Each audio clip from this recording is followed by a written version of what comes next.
Hello, I am Maria. And I am Mark. Welcome to Conversation Lab, a series where two real people have a real conversation in C1 English. Your job is to listen, to pick up the vocabulary as it appears, and in the shadowing section, to speak out loud. Every episode, we take one topic that adult life actually throws at you. We talk about it the way you would talk about it with a thoughtful colleague, not as a lesson, just as a conversation. Today, we are talking about changing your mind. And I will say up front, this is one of those topics that sounds simple until you actually look at it. There is a shadowing section in the middle of the episode. When we get there, pause the video if you need to. Repeat out loud. That is the whole point. Let us get into it. So I want to start with a small moment, something that happened to me not too long ago. I had a strong view about something, a professional situation, nothing dramatic, and then I changed it, completely. The new position was clearly better. I knew it was better. But there was still this uncomfortable feeling that stayed with me for a while. What kind of uncomfortable? Like embarrassment? Something like that. Not quite guilt. More like I had said something out loud, I had stood behind it, and now I was not standing behind it anymore. And even though the change was rational, it felt like a small loss. I think I know exactly what you mean. You have put yourself on record, and then the record has to change. Yes, and even privately, just with yourself, it is not entirely comfortable. You have to acknowledge that the picture you had was not quite right. I find it interesting that we are taught to admire people who change their minds. You know, people say it is a sign of intelligence. It is a sign of growth. And I do believe that. But in the moment, it does not feel like growth. It feels more like correction. It does. And I think there is a reason for that. We are not just updating a file in our heads. We are doing something that touches how we see ourselves. I believed this. I was the kind of person who believed this. And now I am not anymore. That is a bigger shift than it sounds. It is almost like a small identity thing. Sometimes a not-so-small identity thing, depending on what it is you are changing your mind about. Fair point. So today, we're really talking about this, what it means to change your mind, what it feels like, and the language in English that lets you do it without sounding like you simply could not make a decision in the first place. Exactly. Today we are talking about changing your mind. I think the first useful thing to say is that not all mind changes are the same, and treating them as the same is actually part of why the topic gets confusing. What do you mean? What are the different kinds? Well, the simplest kind is when you get new information and you update. Someone tells you a fact you didn't have and your view adjusts. That process is almost automatic. There's very little resistance in it. Right. That is just being a reasonable person. Yes, that is just learning. But then there is a different kind of mind change. The information was always there. The arguments were always available. You just were not ready to take them seriously. And that kind moves much more slowly, and it asks more of you. Because something internal has to shift first, not just something you know. Exactly. And I think that second kind is what people actually mean when they talk about changing their minds in a meaningful way, when something you built your thinking around starts to feel less certain. How do you know when that is happening? Is there a feeling? I think for most people it is quite gradual. You start to waver, not all at once, not dramatically. It's more like the certainty gets a little quieter. You still say the same things for a while because you are used to saying them, but something underneath has loosened. Waver. I like that word for it. It is not a change yet. It is more like instability. The ground is not as solid as it was. That is exactly right. And many people stay in that wavering state for a long time, because moving through it requires something that most of us find uncomfortable. Which is? You have to concede. At some point, you have to concede that the position you held was not quite right. Maybe not entirely wrong, but not fully right either. And that moment of concession, even just privately with yourself, is something most people resist. Why do you think that is? Several reasons. One is that a belief is not just an idea. It often carries history. You defended it. You used it to make decisions. Other people know you held it. Letting it go means also letting go of a version of yourself that felt confident. And confidence is not easy to give back voluntarily. That is a good way to put it. You are not just changing what you think. You are changing what you were sure of. And there is another layer. We tend to be quite skeptical when we see other people change their minds. Our first reaction is often suspicion. What changed? Did someone pressure them? Are they just saying what they think people want to hear now? We are not generous readers of other people's mind changes. But we expect the right to do it ourselves. Of course, we know our own reasons. We know the change is genuine. But we do not have access to other people's reasoning in the same way. So from the outside, change looks like inconsistency. From the inside, it looks like development. That gap is interesting, because it means even when your change of mind is completely honest and well-reasoned, you might still need to defend it, explain it, make it visible. Yes, and that is where language becomes very important, because how you frame a change of mind determines how it lands. The same shift in thinking can sound like intellectual growth, or it can sound like you simply could not hold a position. What is the difference in how you say it? It often comes down to one thing, whether the reasoning is visible. If you say, "I have changed my mind," that is factual, but it tells the listener nothing about why. They fill in the reason themselves, and they do not always fill it in generously. Right. They might think you were pushed, or that you just gave up. But if you say, "I have had to reassess my position on this, given what we have learned," now the listener understands that something prompted the change, that the change is a response to reality, not a sign of instability. So reassess is doing a lot of work in that sentence. It is not just looking again, it is actively and deliberately looking again. Yes, the construction "I have had to reassess" is particularly useful because it signals necessity. Not "I felt like looking at this differently," but something required me to look again. The world moved, and you moved with it. That is a real difference. One version sounds passive, the other sounds considered. And in a professional context, that distinction is significant.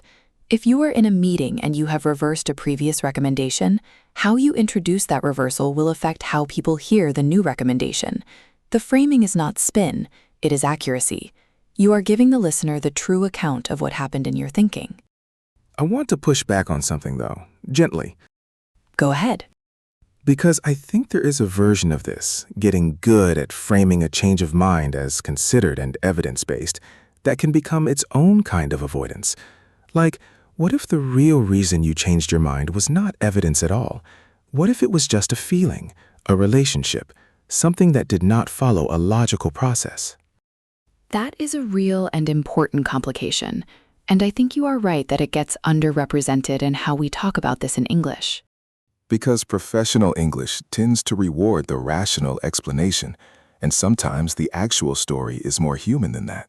It is, and being able to name that honestly, without either dressing it up as logic or apologizing for it as mere emotion, that is actually quite a sophisticated move.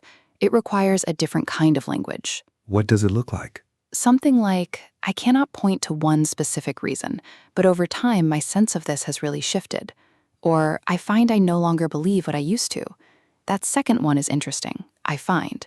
That construction suggests something like discovery. You came across a change in yourself rather than deciding to change, which is often the most honest description of how it actually works. Because sometimes you do not choose to stop believing something. You just realize one day that you do not. Yes, the belief changed before you noticed. And "I find" that quiet, slightly surprised phrasing captures exactly that. The recognition that something already moved. I think that is the nuanced version of what we often just call seeing things differently. Nuanced, yes. And being able to mark that nuance in the language you use is part of what makes a B2 speaker sound like a C1 speaker. Not because C1 words are harder, but because C1 language is more precise about what is actually happening. More honest about the texture of the experience. Exactly. Let us take some of the phrases from our conversation and practice them together. Mark and I will each say them once. Your job is to repeat out loud. Ready. "I have had to reassess my position on this, given what we have learned." I have had to reassess my position on this, given what we have learned. The certainty gets quieter, but you keep saying the same things because you are used to saying them. The certainty gets quieter, but you keep saying the same things because you are used to saying them. At some point, you have to concede that the position you held was not quite right. At some point, you have to concede that the position you held was not quite right. A belief is not just an idea. It carries history, and letting it go means letting go of a version of yourself. A belief is not just an idea. It carries history, and letting it go means letting go of a version of yourself. I cannot point to one specific reason, but over time, my sense of this has really shifted. I cannot point to one specific reason, but over time, my sense of this has really shifted. I find I no longer believe what I used to, and I am still working out what to put in its place. I find I no longer believe what I used to, and I am still working out what to put in its place. From the outside, change looks like inconsistency. From the inside, it looks like development. From the outside, change looks like inconsistency. From the inside, it looks like development. I have come to see this differently, and that is not the same thing as saying I was simply wrong. I have come to see this differently, and that is not the same thing as saying I was simply wrong. Something required me to look again. The world moved, and I moved with it. Something required me to look again. The world moved, and I moved with it. Being precise about the nuance of what actually changed, that is its own kind of advanced English. Being precise about the nuance of what actually changed, that is its own kind of advanced English. Let me say something about two of those phrases, because they are doing something specific. Which ones? The phrase, I have had to reassess. That construction, I have had to, is worth paying attention to. It signals necessity. Not I chose to reassess, but I had to. Something compelled you to look again.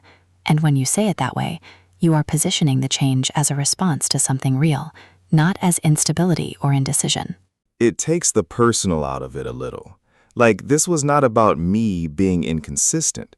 This was about the situation requiring a second look. Exactly. And the second phrase I want to mention, I find I no longer believe. The word find there is interesting. It does not say I decided not to believe anymore. It says I found, I came across this. Like you discovered it in yourself rather than choosing it. And that is often the most honest description of how real change of mind works. Because you rarely sit down and think, I will now change my belief. It just arrives one day. Usually after a long time of quiet wavering. You look up and the thing is already different. There is something we have not touched yet, which I think is where it gets really complicated, and that is the social dimension. Changing your mind privately is one thing. Doing it in a context where other people already know your previous position, that is a different challenge entirely. Because you are not just updating your own thinking, you are also updating a record that other people hold. Yes, and people are not always ready to update their record of you. You said this, you believed this, now you are saying something else. The most generous interpretation is that you have grown. The less generous interpretation is that you are unreliable. And you cannot always control which interpretation they choose. You cannot, which is why some people avoid changing their minds publicly, even when they have already changed them privately. They maintain the old position in conversation while quietly holding the new one in their heads. That sounds exhausting. It is, and it creates a delay between when the real change happened and when it becomes visible, which can mean you are defending a position you do not actually hold anymore. I have done that. Not proudly. I think most people have, because the alternative, announcing a change of mind in the middle of a situation, requires a kind of courage that is easy to underestimate. Is it always courage? Or is there a version of it that is just giving in to pressure? Because I feel like there is a difference between genuinely changing your mind and just going along with whoever argued loudest. That is exactly the right question, and it is one of the harder distinctions to make. For yourself, not just for the people watching. There is a word that is useful here, tenacious. When someone holds a position firmly in the face of pressure, we sometimes call them tenacious. We respect it. We see it as a sign of conviction. Tenacious. Yeah, that has a positive quality to it. Like this person knows what they think, and they are not going to be pushed around. But the same behavior can also be called stubborn or closed-minded. And the difference between tenacious and stubborn is not really about the behavior. It is about whether the person turns out to be right. If they are correct, we say they were tenacious. If they are wrong, we say they were stubborn, That is uncomfortably true. We decide retrospectively. which means in the moment, you do not always know which one you are being. You feel certain, but the person who was wrong also felt certain. So how do you know when to hold and when to move? I think you are looking at the source of the pressure. If someone is presenting new evidence, something you genuinely had not considered, that is a reason to reevaluate. If someone is simply repeating the same point more loudly or more emotionally, that is not new evidence. That is just noise. So reevaluate in response to new information. Hold in response to noise. That is a useful way to frame it. Though in practice, the two are not always easy to separate. Sometimes emotion carries information. Sometimes the fact that someone feels very strongly is itself a signal that you missed something. That is a more complicated version. Everything interesting is complicated, but the general principle holds. The question is always, what has actually changed? New information, new perspective, new understanding of the situation. Those are reasons to reevaluate. Social pressure, fatigue, wanting an uncomfortable conversation to end, those are not. And recognizing which is which requires a certain honesty with yourself. It does. And that is where ambivalence becomes relevant, not as a weakness, but as information. When you feel ambivalent about a position you once held with conviction, that ambivalence is telling you something. It is saying, part of you has already moved, even if the rest of you has not caught up yet. Ambivalent. I want to make sure I am using that correctly. It is not just uncertainty, is it? No. Uncertainty is not knowing what you think. Ambivalence is holding two conflicting things at once and feeling the pull in both directions. You can see the reasons for the old position. You can also see the reasons for the new one, and neither has fully won yet. So it is not I do not know. It is more like I know two things and they are both real and they do not fit together. Exactly. And that state, genuinely ambivalent about something you used to feel certain about, that is often the truest description of where a real change of mind is happening, not the moment of announcement, not the clean before and after, but that uncomfortable middle ground where both things are real at once. And that middle ground can last a long time. Sometimes years. Some beliefs we carry in a state of partial revision for a long time. We are not quite done changing our minds about them. We are not going back either. We are just living with the tension. That is oddly comforting to hear. I think it is honest. Not everything resolves neatly, and being able to say, I am still working this out, is not a weakness. It is an accurate description of where a thoughtful person often is. In English, what does that sound like? Something like, I have not fully landed on this yet, but my thinking has shifted considerably. Or, I held this view for a long time, and I am less certain of it now than I used to be. That second one is interesting. It does not claim a new position. It just honestly describes the movement away from the old one. You do not always have to arrive somewhere to acknowledge that you have left. That is well put. What about the moment of saying it to someone? Because we have been talking a lot about the internal process, but there is also the thing where you have to look at someone and actually say the words. Yes. And that is where register becomes very important. How you name a change of mind to a colleague is different from how you name it to a close friend, and different again from how you name it in writing. What changes? In professional settings, you tend to give more reasoning, not to justify yourself, but to give the other person something to work with. You are not just reporting a personal update, you are updating shared ground. The team was working with a certain assumption. That assumption has now changed. They need to understand why. So the framing is almost a service to them, not just to yourself. Yes. Whereas with someone close to you, you can be more spare. You can say, I have been thinking about what I said, and I do not think I was right. That is enough. The relationship holds the context. And in writing, an email, say, or something more formal? Writing requires more precision because there is no tone of voice to carry the meaning. If you write, I have reconsidered my position, that could sound cold, bureaucratic, even defensive, depending on what surrounds it. You need to give the sentence enough context to land the way you intend. Something like, having had time to reflect on what we discussed, I think my earlier position was too narrow. That sentence is clear. It is honest. and it does not sound like a retraction under pressure. Too narrow. That is a useful move. You are not saying you were wrong exactly. You are saying the lens was too small. Which is often the more accurate thing to say. Most positions that need revising are not completely wrong. They were right for a more limited set of circumstances than the person thought. Right. They were not false. They were just not complete. And being able to make that distinction, out loud, in real time, is a genuinely advanced thing to do in English. I want to ask you something directly. Can you think of a time when you genuinely changed your mind about something significant? Not a fact, but a real belief.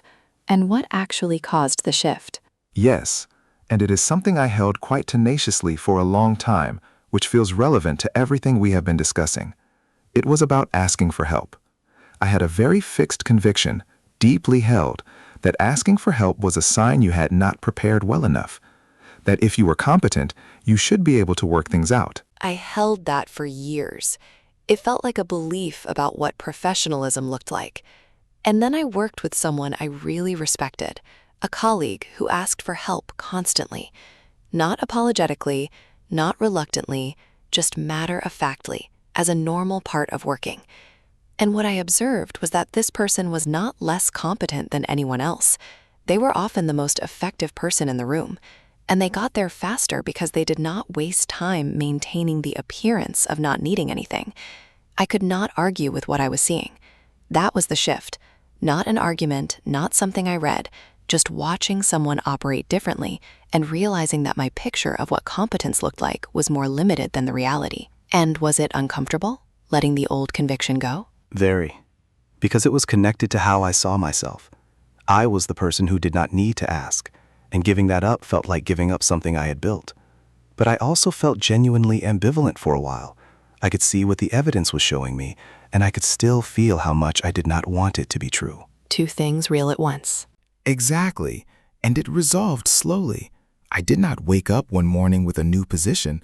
I just noticed over time that I was behaving differently. And then one day I looked back and realized the old belief was not there anymore. That account contains almost everything we have talked about today. The held conviction, the wavering, the resistance to conceding, the slow movement through ambivalence, and the change that arrived through experience rather than argument. I did not plan it that way. The honest examples never are. Now, same question for you, the listener. Pause the video if you need to. Think about a belief you held strongly that has shifted over time. Not a fact, a real belief. What started the movement? Was it evidence, or was it something more personal? Try to answer in 2 or 3 sentences. Say it out loud. That is the point of this part. When you have your answer, say it. That practice of finding the precise English for something real in your own experience is exactly the kind of work that moves you from B2 to C1. So let us talk about that directly, because I think this is where a lot of people get stuck. They have already moved internally, but they are holding the old position in conversation because changing it publicly feels too costly. What makes it costly? Several things. Sometimes it is the relationship. If you argued this point with someone specific, a colleague, a friend, a person whose opinion matters to you, then changing your position publicly also means changing the dynamic of that disagreement. You were on opposite sides of something. Now you are not. And that shift has a social weight to it. It can feel like giving that person something, like they won. Yes. And for a lot of people, that feeling is enough to keep them holding a position they no longer actually believe. Not because they are dishonest, but because the social cost of changing feels higher than the intellectual cost of staying. Which is a very human calculation. I do not think it means you are a bad person, but I do think it means you are stuck. It does mean you are stuck. And the longer you hold the public position while privately holding a different one, the harder it gets to close the gap. Because now there is more to explain, more distance between where you were and where you are. So what do you actually do when you are in that situation and you know you need to update the record? I think the first move is to be honest with yourself about what is holding you back. Because if you are not honest about that, you will try to solve the wrong problem. If the real obstacle is pride, the feeling that changing your mind means losing, then no amount of new evidence is going to move you. You have to deal with the pride first. And how do you deal with the pride? By separating the position from the person. The position was wrong, or not fully right. That does not mean the person who held it was wrong. People hold imperfect positions all the time based on the information and experience they had at the time. Updating a position is not a confession of failure. It is what a thinking person does. That distinction is useful because I think a lot of people conflate the two. If I was wrong, I am someone who was wrong, full stop. And that is not accurate.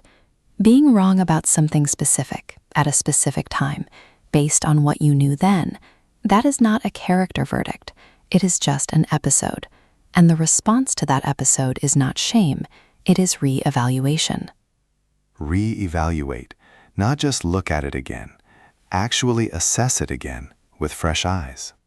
Yes, and I want to say something about how that actually works in practice, because re-evaluation is not just sitting down and running the same analysis again. Re-evaluation usually requires something from the outside, a conversation, a person who asks you a question you had not considered, a piece of information that does not fit your existing frame. Something has to enter from outside the system. Which means you have to let it in. Right. And that is where tenacity becomes a problem, because tenacity, holding firmly to a position, especially under pressure, that is a quality that is genuinely valuable in some contexts. You do not want to be someone who changes their mind every time a strong voice pushes back. That is not intellectual honesty. That is just compliance. There is a difference between standing firm because you have genuinely considered the challenge and it does not change your view, and standing firm because you refuse to consider it. Exactly. And I think at C1 level, being able to name that difference, to articulate it to yourself and to other people, is actually a significant skill, because both things look similar from the outside.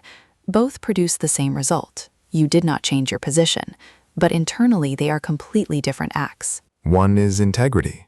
One is avoidance. One is integrity. One is avoidance.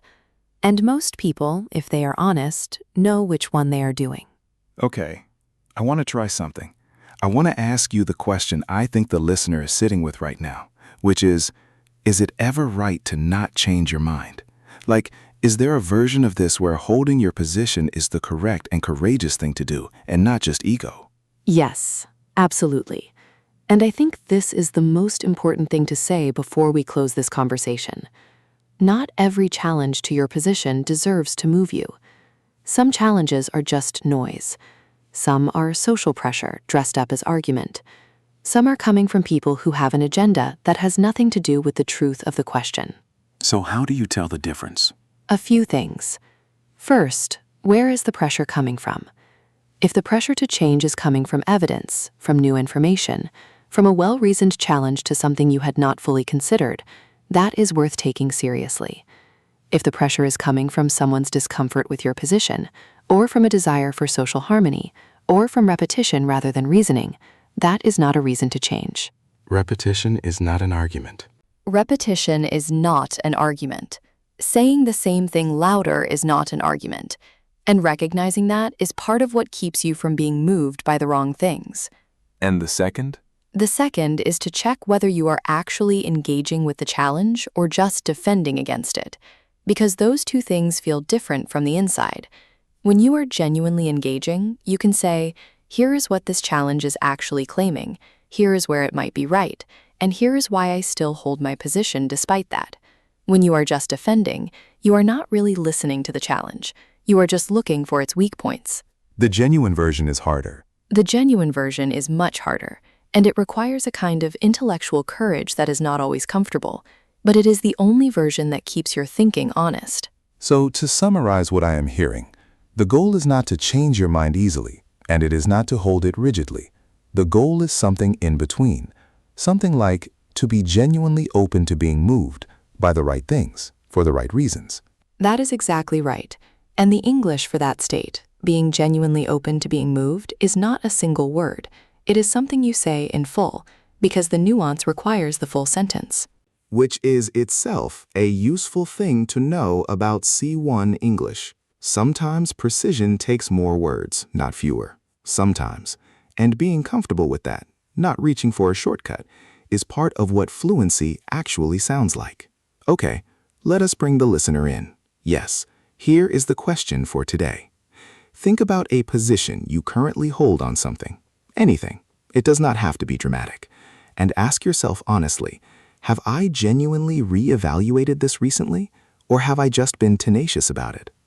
Am I holding this because I have engaged with the challenges, or because I have not fully let them in? Say your answer out loud. You do not have to share it with anyone, but say it. And if you want to take it further, write 2 or 3 sentences in the comments. Tell us about a position you held for too long. What finally moved you? Use at least one word from today if you can. We will be reading. Should we go back through the words? Let us do that. Conviction. A belief you have committed to. Something you have built your thinking around. Not just an opinion you hold. Something you are. I held that conviction about self-sufficiency for years without ever examining it. Reassess. To examine something again, deliberately and actively, usually because something in the situation has changed. The moment I had to reassess was when the evidence stopped fitting the picture I had been carrying. Waver. To feel uncertain between 2 positions, moving back and forth without yet committing to either. I wavered for a long time. I kept saying the same things while something underneath was already loosening. Concede. To admit, usually with some resistance, that something is true or that your previous position was not quite right. At some point, you have to concede, not to the person who challenged you, just to the reality of what you are seeing. Nuanced. Aware of the complexity. Careful not to reduce something to less than it is. A nuanced account of a change of mind is more honest than a clean before and after. Most real changes are messier than that. Ambivalent. Holding 2 conflicting things at once and feeling the pull of both. I was ambivalent before I ever admitted the change, even to myself. Both things were real for a long time. Reevaluate. To assess something again, often because new information has arrived, to decide whether the previous position still holds. Reevaluate in response to new evidence. Hold in response to noise. That distinction is worth practicing. Tenacious. Holding firmly to a position, especially under pressure. There is a narrow line between tenacious and stubborn. Sometimes only the outcome tells you which one you are. Those are the 8 words from today. And for the comments this week, one question. Think of a time you resisted changing your mind for longer than you should have. What were you protecting? Answer in 2 or 3 sentences, using at least one word from today's episode. We read every comment. See you in CL03. CL03 is about giving feedback without ruining everything. The gap between what you want to say and what the other person is ready to hear, and the English that navigates that gap without losing the relationship or the truth. It has a lot in it. See you then. See you then.